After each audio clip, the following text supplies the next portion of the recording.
جۆرج دالیمانی پارلەمانتاری پارتی کریستیانەکان لە پەرلەمانی فیدرالی بەلجیکا چەند ساڵێکە کار بۆ بە جینۆساید ناساندنی کۆمەڵکوژی یەزیدیەکان دەکات.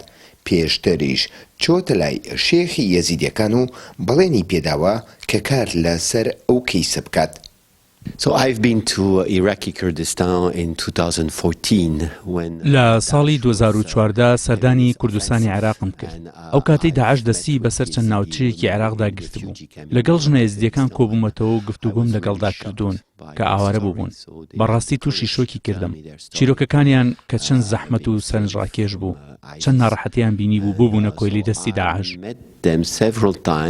ئەم پەرلەمانتارە هیوادارە پارلەمانی یەکێتی ئەوروپاش ئەو پرسە بە جینۆساید بناسێنێت. من چەندین جار قسەم لەگەڵ ئەوان و چەندین لایەنی پەیوەندیداری تر لە کوردستان کردووە. کۆتا جار لە ساڵی 2020دا لەگەڵ بابەشێخ کۆبوومەتەوە. داوای لێکردم کە باسی ئەم کێشانە بکەم و بە جینۆساید ڕایبگەێنین. من کارم لەسەر ئەو کێشانە کردو.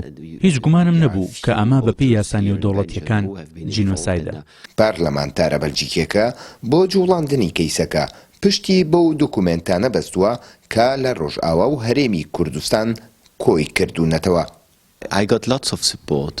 ئێمە هیوادارین کە ئەم بابەتە گرنگی خۆی پێ بدرێت و دادپەروەری بدرێ بە ئێزدیەکان لە پەرلەمانی ئەوروپاش. من پاڵپشتی زۆرم بۆ هات لەلایەن ئێزدیەکان و بە هەمان شێوە لەلایەن حکوومەتی هەرێمی کوردستان و وەکاریان لەسەر پاراستنی ئێزدیەکان کردو دۆزینەوەی ڕاستیەکان و تەنانەت لەلایەن ڕۆژاواشەوە پاڵپشتی تەواویان لێکراوە.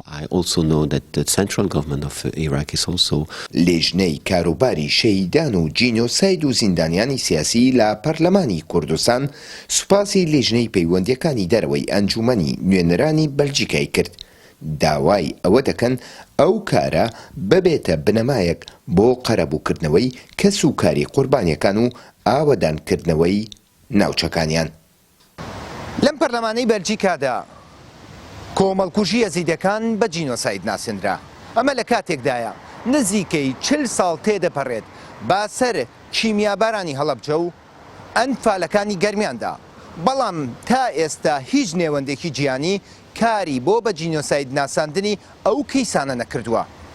ئەمەش دێتە واتایەی کە کێشەی کورد لە نێوەندە جیانەکاندا وەکو کێشەیەکی لاوەکیلەی دەڕواندرێت. کارزانالی NRT بەردەم پەرلەمانی فیدرالی بەلجیکا، بڕۆکسل.